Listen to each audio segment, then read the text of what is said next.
क्रीडा रसिक हो, नमस्कार. क्रीडांगणच्या आजच्या भागात मी चैताली कानिटकर आपल्या सगळ्यांचं सहर्ष स्वागत करते. टोकियो ऑलिम्पिक 2020 दुसराच दिवस उजाडला आणि मीराबाई चानूने नवा इतिहास रचला. भारतासाठीचं पहिलं रौप्य पदक त्यांनी मिळवलं आणि सगळ्याच क्रीडा रसिकांमध्ये एक नवीन उत्साह संचारला. मीराबाई चानू या सोमवारी मायदेशी परतल्यासुद्धा आणि त्यावेळेला त्यांच्याबरोबर होते त्यांचे प्रशिक्षक विजय शर्मा. त्या भारतात आल्यानंतर भारत माता की जय, त्याचबरोबर मीराबाई चानू या भारताची शान अशा घोषणा सर्वत्र दिल्या गेल्या. मीराबाईंनी यानंतर अनेक लोकांशी संवाद साधला आणि त्यातलाच संवाद आपण ऐकणार आहोत, जाणून घेणार आहोत त्यांचं याबद्दलचं मत. तो बहुत ही ज्यादा हुआ है जो हमने सपना देखा था ये ओलंपिक का मेडल लेना तो वो सपना पूरा हो गया है कल. तो बहुत खुश हूँ, मैं बता नहीं सकती. हमारे इतना 5 साल से हमने इसी दिन का हमने वेट करके आया था, इतना मेहनत किया था, तो वो सब कल मिल गई. तो मैं बहुत ज्यादा खुश हूँ. सर का सपना जो है मैंने करके दिखाए हैं ओलंपिक में मेडल लेके, तो बहुत ज्यादा खुश हूँ.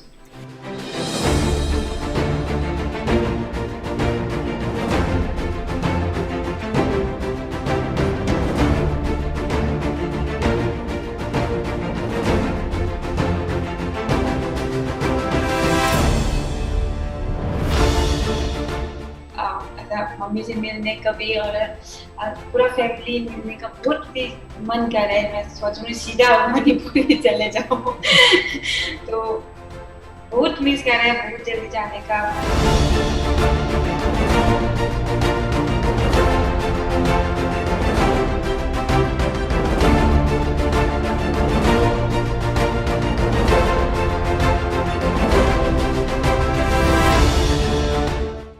मणिपुर का जो भी लड़कियां है वो बहुत ही ज्यादा मेहनत, बहुत स्ट्रॉन्ग पहले से ही रहते हैं. ऐसा कुछ भी करने जाते हैं तो लड़की ही पहले आगे आ जाती है. तो बहुत मेहनत वाली होती है लड़कियां, तो बहुत स्ट्रॉन्ग रही है पहले से ही. हमारी आगे से भी बहुत ज्यादा स्ट्रॉन्ग रही है. खास मेरे मम्मी भी बहुत स्ट्रॉन्ग है. ऐसा हर चीजों में आगे रहती है.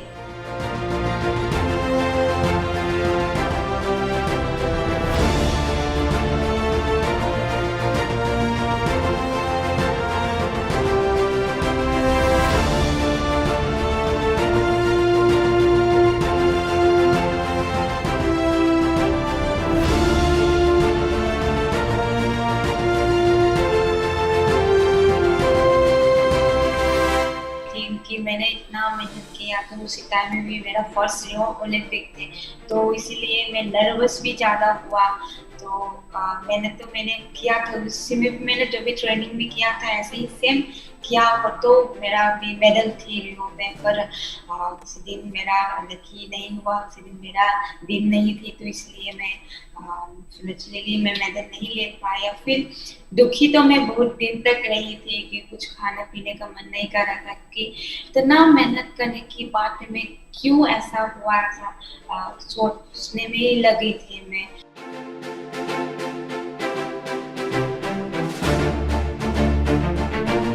अभी सब कुछ भूल के जो भी हो गया तो हो गया, तो उसी को भूल के मैं सिर्फ ये वर्ल्ड चैंपियनशिप को मैं टारगेट किया था कि मैं कर सकती हूँ, करके दिखाऊंगी ऐसा करके.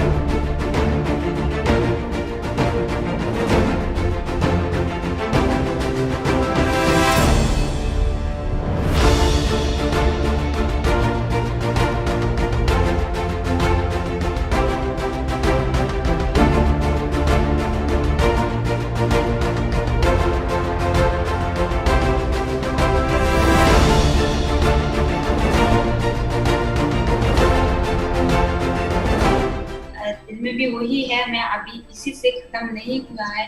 मैं ये मेडल से और मुझे आगे जाने का मुझे पावर मिला है। मुझे ऐसा लगता है कि मैं और भी आगे जा सकती हूँ, कुछ कर सकती हूँ।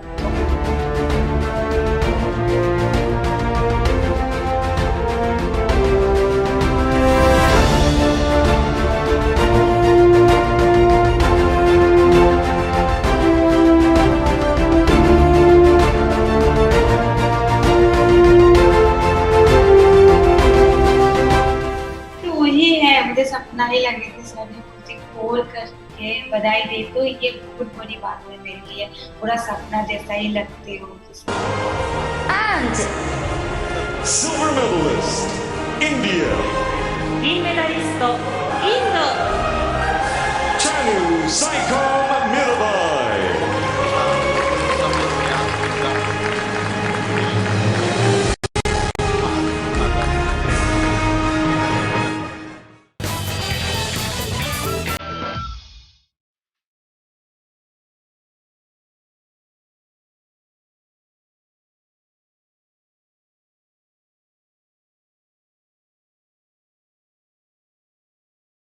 चतुरंग अर्थात बुद्धिबळ हा खेळ इसवी सन 5व्या-6व्या शतकात हा खेळ सगळ्या विचारवंतांसमोर मांडला आणि या खेळाने अवघ्या जगामध्ये एक नाव कमावलं। बुद्धिबळ हा खेळ जवळजवळ 70 ते 80 कोटी जनता हौशी आणि व्यावसायिक स्वरूपात भारतात खेळते। याच खेळाविषयी अधिक जाणून घेण्यासाठी आज आपल्या कार्यक्रमात 2 पाहुणे आपल्याला लाभलेले आहेत। आपल्याबरोबर आहेत गेली 17 वर्ष बुद्धिबळ या क्षेत्रामध्ये प्रशिक्षक म्हणून कार्य करणारे international FIDE rated player, FIDE instructor AIM तसेच मुंबई सिटी चेस असोसिएशनचे सचिव राजाबाबू गजेंगी सर। कार्यक्रमात मी त्यांचं मनपूर्वक स्वागत करते। नमस्कार सर, कार्यक्रमात आपलं मनपूर्वक स्वागत करते। धन्यवाद। बुद्धिबळ हा खेळ खरंच इतक्या लोकांचा लोकप्रिय खेळ आहे, तर नेमकं बुद्धिबळ हा खेळ कुठल्या वयापासून खेळायला सुरुवात करायला हवी असं आपल्याला वाटतं? बुद्धिबळ ॲक्च्युली अगदी लहान मुलांना आपण सुरुवात करू शकतो आणि वय वर्ष 5 पासून आपण सुरुवात करायला काही हरकत नाही। जसे लहान मुलं असतात ते कलर कसे ओळखतात त्याचप्रमाणे बुद्धिबळाच्या सोंगट्याही ते ओळखू लागतात। म्हणून आपण वयाच्या 5व्या वर्षापासून आपण त्यांना चांगलं प्रशिक्षण देऊ शकतो आणि ते लहान असताना त्यांची ग्रास्पिंग पॉवर ही खूप चांगली असते, म्हणून आपण त्या पर्टिक्युलर एजपासून आपण स्टार्ट करू शकतो। वयाच्या 5व्या-6व्या वर्षापासून खरंच ग्रास्पिंग पॉवर चांगली असल्यामुळे बुद्धिबळ हा खेळ जर पहिल्यापासून खेळला तर विकसित होऊ शकतो। खरं सांगायचं तर बुद्धिबळ हा खेळ सायकोलॉजिकल डिसऑर्डरच्या बाबतीत सुद्धा बऱ्यापैकी काम करतो आणि याचे बरेच उपयोग आहेत, तर नक्की याचे काय काय फायदे आहेत? बुद्धिबळ खेळण्याचे खूप सारे फायदे आहेत। फॉर एक्झाम्पल आपण बोलू शकतो की मुलांमध्ये प्रॉब्लेम सॉल्विंग स्किल्स हे डेव्हलप होतं, मुलांचं कॉन्सन्ट्रेशन वाढतं, मुलांचं फोकस वाढतं, इवन लॉजिकल थिंकिंग डेव्हलप होते, डिसिजन मेकिंग ॲबिलिटी येते आणि जर वयस्कर वयस्कर लोकांमध्ये अल्झमेरिया म्हणून हे जी डिझीज आहे त्याच्यावरती मात करण्यासाठी हा प्रयत्नशील आहे। या खेळात काम करून अनेक करिअरच्या संधीसुद्धा उपलब्ध व्हायला लागल्या आहेत, तर त्या नक्की कुठल्या आणि कशा प्रकारच्या? एकदा मुलगा बुद्धिबळ खेळू लागला म्हणजे तो काय करतो आहे की ती फक्त बुद्धिबळासाठी ट्रेंड होत नाही आहे, त्यापेक्षा तो लाईफमध्ये फाईट करण्यासाठी तो ट्रेन होत आहे। तर तो या बुद्धिबळाबरोबर तो लाईफचे वेगवेगळ्या स्किल्स तो डेव्हलप करत आहे। म्हणून हे जे स्किल्स आहेत त्याच्या प्रत्येक करिअरमध्ये, तो कोणत्याही करिअरला जाऊ द्या, त्या करिअरमध्ये त्याला त्याची मदत होते। फॉर एक्झाम्पल जर तो बुद्धिबळात खेळताना प्रत्येक चाल करायच्या आधी तो मुलगा स्वतःहून डिसिजन्स घेत असतो, तर एका गेम संपवायला कमीत कमी 30 ते 40 मूव लागतात। ते 30 ते 40 मूवमध्ये तो मुलगा स्वतःहून विचार करतो, स्वतः डिसिजन्स मेकिंग करतो, स्वतः ॲनालिसिस करतो पोझिशनची। असा जर आयुष्यभर जर तो खूप सारे गेम खेळत गेला तर त्याला ही जी स्वतःची ही जी डेव्हलप आहे, ही स्किल आहे, ते एवढी डेव्हलप होते, तो पुढे जाऊन कोणताही करिअर त्यांनी यूज केला, कोणताही करिअर त्यांनी चूज केला तर त्या करिअरमध्ये हा पर्टिक्युलर स्किलचा वापर त्याला करता येईल। आणि बुद्धिबळात जर तो हायेस्ट लेवलला गेला, फॉर एक्झाम्पल इंटरनॅशनल मास्टर किंवा ग्रँड मास्टर असे टायटल त्याला मिळाले, तर त्याला खूप सारे कंपनीज आहेत, जसे फॉर एक्झाम्पल ऑइल कंपनीज आहेत, बँक्स आहेत, इन्कम टॅक्स डिपार्टमेंट आहे, अशा सगळ्या डिपार्टमेंटमध्ये ॲज अ ऑफिसर म्हणून त्याला काम करता येईल. ॲज अ स्पोर्ट्स कोटामधून त्याला जॉब मिळण्याचे चान्सेस आहेत.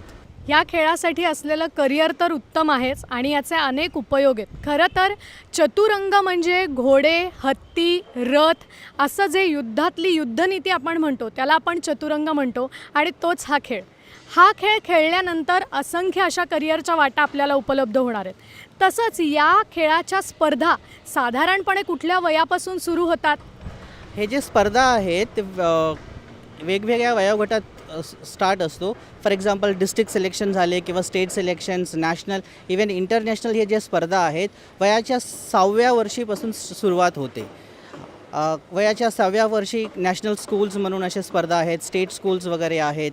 इवन अंडर 7, अंडर 9, अंडर 11 याचे वेगवेगळे स्टेट सिलेक्शन होतात. Even under 8, under 10, under 12, under 14, under 16 असे नॅशनल लेवलचे स्पर्धा होत असतात. तर मुलगा जसा बुद्धिबळ शिकायला स्टार्ट केला वयाच्या 5व्या वर्षापासून, तो नेक्स्ट इयरपासून तो कॉम्पिटिटिव्ह स्पर्धात भाग घेण्यासाठी तो रेडी होतो. सर, मुंबई सिटी चेस असोसिएशनचे सचिव आहेत, तर मुंबईमध्ये बुद्धिबळ या खेळाचा विकास व्हावा यासाठी त्यांनी कुठले प्रयत्न केलेत हे आपण त्यांना विचारूया. आम्ही वेगवेगळ्या शाळेतल्या मुलांसाठी वेगवेगळ्या स्पर्धा आम्ही आयोजित करतो. त्याच्यासाठी आम्ही वेगवेगळ्या ऑर्गनायझर्सकडे जातो.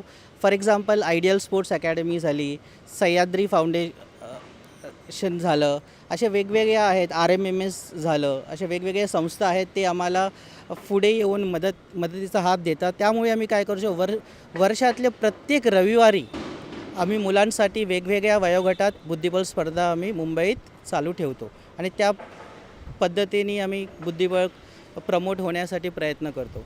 इवन आम्ही शाळेतल्या मुलांसाठी, स्पेशली काही म्युन्सिपॅलिटीज शाळेतल्या मुलांसाठी आम्ही वेगवेगळ्या बुद्धिबळाचे प्रशिक्षण ऑर्गनाईज करतो. आणि आता आमचे प्रयत्न चालू आहेत की चेस हा स्कूलचा एक विषय, एक सब्जेक्ट व्हावा, त्याच्यासाठी प्रयत्न चालू आहे. बघूया, ते झालं तर खूप छान होईल. प्रत्येक मुलांना या खेळाचा लाभ मिळेल. बुद्धिबळ हा खेळ खेळत असताना मुलांच्या अभ्यासावर याचा काही परिणाम होत असेल का किंवा काही होतो का? मी तुम्हाला एक गोष्ट सांगतो की 2013ला माझ्याकडे 10 मुलांची एक बॅच होती. त्यावेळेस त्या मुलं फक्त 2nd स्टँडर्डला होते आणि त्यावेळी त्यांनी बुद्धिबळाचं प्रशिक्षण घेणं स्टार्ट केलं. नंतर 7-8 वर्षानंतर, म्हणजे माझ्याकडे ते 5-6 वर्ष ट्रेनिंगला होते आणि आत्ताच जे रिझल्ट लागलं त्या रिझल्टमध्ये त्या 10च्या 10 मुलं 92%च्या अबोव त्यांना पर्सेंटेज मिळालेला आहे. खरं तर करोनाच्या थैमानाने सगळं जग कंटाळलंय, पण या परिस्थितीचा, या सगळ्या एकूण संकटाचा चांगला उपयोग करून मुलांनी बुद्धिबळ शिकलं पाहिजे अशी धारणा आत्ता सरांची आहे. तर ती नेमकी काय? या करोनाच्या काळात आमच्याकडे आयडियल स्पोर्ट्स अकॅडमी आणि स्वराज्य फाउंडेशन असे ऑर्गनायझर्स जे आहेत त्या आम्ही त्यांच्याकडे गेलो. आम्ही सांगितलं की करोनामध्ये आम्ही बुद्धिबळासाठी आम्हाला स्पर्धा घ्यायच्या आहेत. मग त्यांनी काय केलं की त्यांनी आम्हाला परमिशन दिलं, त्यांनी आम्हाला सपोर्ट केलं आणि आम्ही फ्रीली, म्हणजे कोणताही प्रवेश फी न घेता, कोणतीही एंट्री फीज न घेता आम्ही कमीत कमी 16 ते 17 बुद्धिबळाच्या स्पर्धा आम्ही ऑर्गनाईज केले आहेत या करोनाच्या काळामध्ये. आणि मुलांना या खेळापासून दूर होऊ नाही म्हणून आम्ही खूप प्रयत्न केले आहेत आणि खूप स्पर्धा चालू आहेत. खरं तर ऑलिम्पिकमध्ये हा खेळ नाही आहे, पण बुद्धिबळ खेळासाठी सेपरेट ऑलिम्पियाड घेतलं जातं. तर ते नेमकं काय आहे ही जिज्ञासा तुम्हालाही आहे, मलाही आहे, तर ते आपण आता विचारूया. बुद्धिबळ ॲक्च्युली 180 कंट्रीजमध्ये खेळला जाणारा खेळ आहे आणि खूप सारे कंट्रीज याच्यात पार्टिसिपेट करतात. म्हणून बुद्धिबळाचे जे ऑर्गनायझर्स आहेत त्यांनी काय केलं की 1927मध्ये बुद्धिबळासाठी सेपरेट ऑलिम्पियाड त्यांनी ऑर्गनाईज केला आहे आणि तेव्हापासून ही परंपरा चालूच आहे. 1927पासून ऑफिशियली चेसचं वेगळं ऑलिम्पियाड आहे. आणि तुम्हाला सांगू इच्छितो की महिलांसाठी वेगळा चेस ऑलिम्पियाड आहे आणि पुरुषांसाठी वेगळा चेस ऑलिम्पियाड आहे. आणि गेल्या वर्षी आपल्या इंडियाने त्याच्यात गोल्ड मेडल जिंकलेला आहे चेस ऑलिम्पियाडमध्ये. वा, ही निश्चित अभिमानाची गोष्ट आहे की आपल्याला सुवर्ण पदक मिळालं. आत्ताचं जग हे पूर्ण डिजिटल झालं आहे आणि बुद्धिबळ खेळासाठी डिजिटल होणं हे वेगळं नाही. कोरोनाच्या कुठल्याच मर्यादा त्याला राहिल्या नाहीत. सगळी मुलं या खेळामध्ये सहभागी होतात डिजिटल माध्यमाने. तर ती कशी काय, मुलांचा प्रतिसाद कसा आहे, पालकांचा प्रतिसाद कसा आहे? सगळ्या पालकांना हे प्रश्न पडला आहे की आमचे मुलं जे आहेत 24 तास मोबाईलवरती असतात. आजकाल अभ्यासक्रम पण मोबाईलवरती आहे. तर एक आपण हे करू शकतो की मुलं जेव्हा व्हिडिओ गेम्स वगैरे खेळतात तर ते आपण त्यांना बाजूला ठेवायला सांगून आपण हे करू शकतो की मुलांना बुद्धिबळ हे एक मोबाईलच्या माध्यमातून किंवा कम्प्युटरच्या माध्यमातून फ्रीमध्ये त्यांना खेळता येईल. त्याच्यासाठी वेगवेगळे ॲप्लिकेशन्स आहेत. तुम्ही सर्च केलात तर तुम्हाला ॲप्लिकेशन मिळतील आणि मुलांना एक चांगलं आपण हॅबिट लावू शकतो बुद्धिबळ खेळून. कारण का ह्याच्यासाठी तुम्हाला काय फिजिकल बॅरियर नाही आहे. कारण का मुलं आपापल्या घरी बसून हा पर्टिक्युलर खेळ खेळू शकतात. सोशल डिस्टन्सिंग पाळून घरबसल्या इतका सुंदर खेळ खेळता येणार आहे. आज आपण कार्यक्रमात आलात आणि इतक्या मनमोकळ्या गप्पा आमच्याशी मारल्यात त्याबद्दल कार्यक्रमात आम्ही आपले मनपूर्वक आभार मानतो.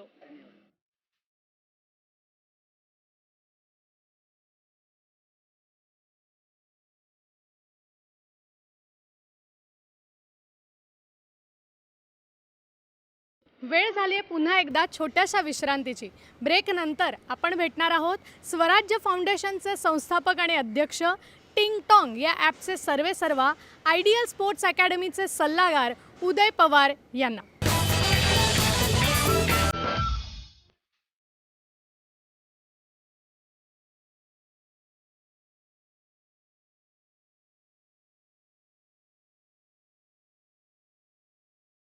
नमस्कार सर, कार्यक्रमात आपलं मनपूर्वक स्वागत.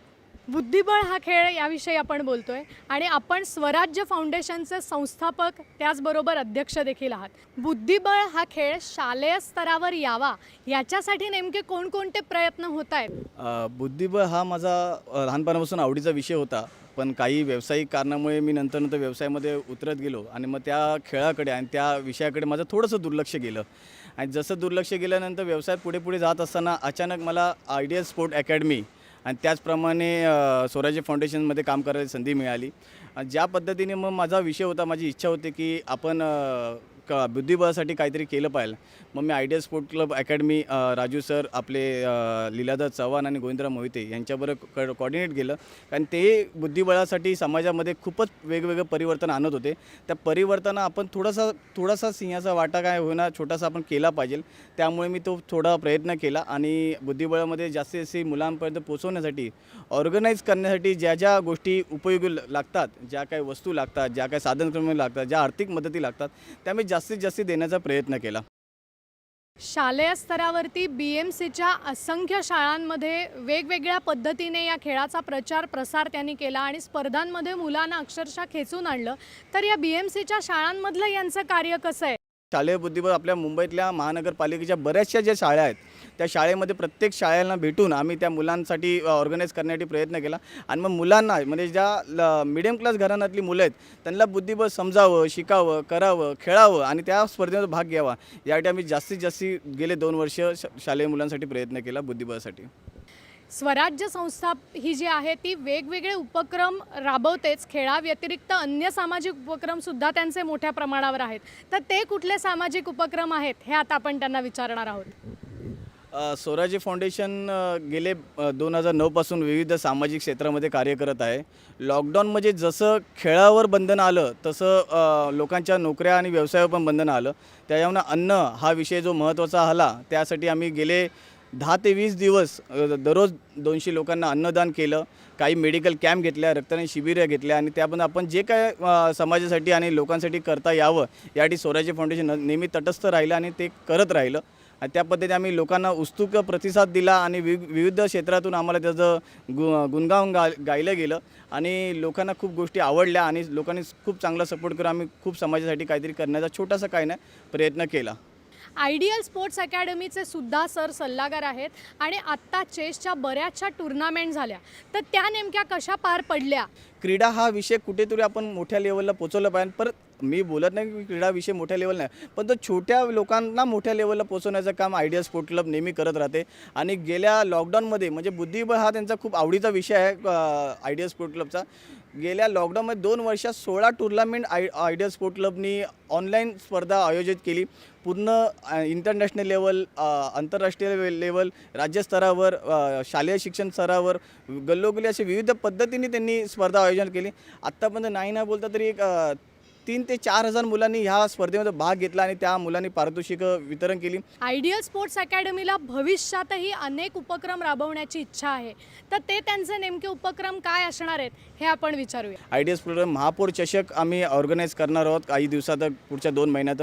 त्यावेळी जास्तीत शालेय मुलांना, राज्यस्तरीय मुलांना सगळ्यांना त्यामध्ये भाग घेता येईल. आणि ती टुर्नामेंट खूप मोठी टुर्नामेंट असते आणि ती टुर्नामेंट जर छानपैकी आयोजित झाली तर आता जी शिक्षण पद्धती जी चालू होणार आहे, म्हणजे काही दिवसात काही वर्षात समजा शिक्षणाची शाळा चालू झाली, तर शाळेच्या अगोदर मुलांची बुद्धी आणि त्या बुद्धीवरचा अभ्यास या सगळ्यांचं समीकरण करून मुलांना शाळेत जाण्यासाठी पण आनंद होईल आणि आम्हाला स्पर्धा आयोजित करण्यामध्ये पण आनंद होईल.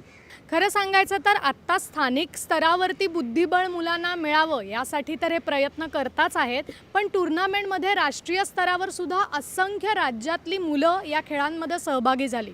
तर तो प्रतिसाद नेमका कसा होता हे आपण विचारूया. काही महिन्यापूर्वी आम्ही राज्यस्तरीय आणि आंतरराष्ट्रीय स्तरावर बुद्धिबळ स्पर्धा आयोजित केली होती.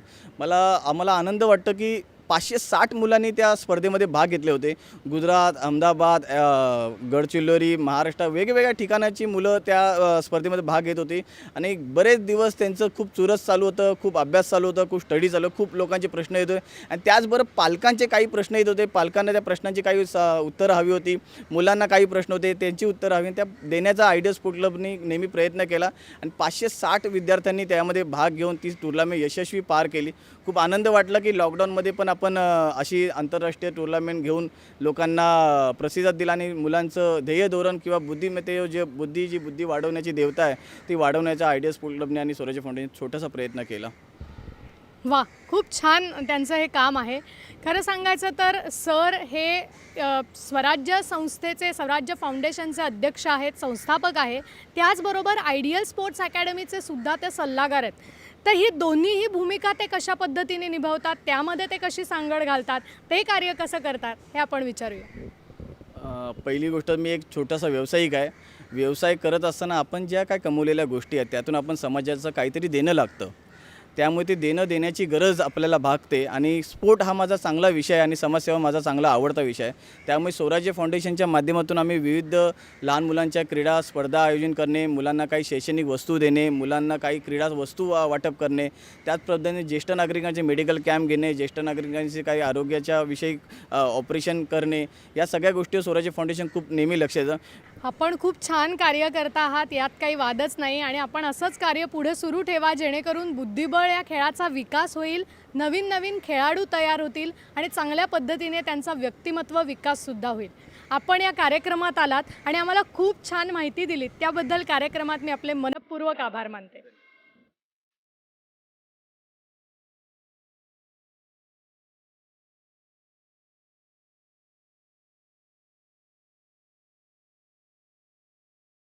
अरबीमध्ये शतरंज, त्याचबरोबर पर्शियनमध्ये छतरंग, मलाईमध्ये छतोर आणि चिनी भाषेत सियांकी या नावाने ओळखला जाणारा बुद्धिबळ हा खेळ.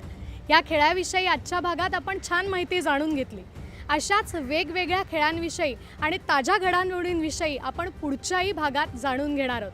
आत्ता मात्र इथेच निरोप घ्यायची वेळ झाली आहे. तोपर्यंत पाहत रहा क्रीडांगण.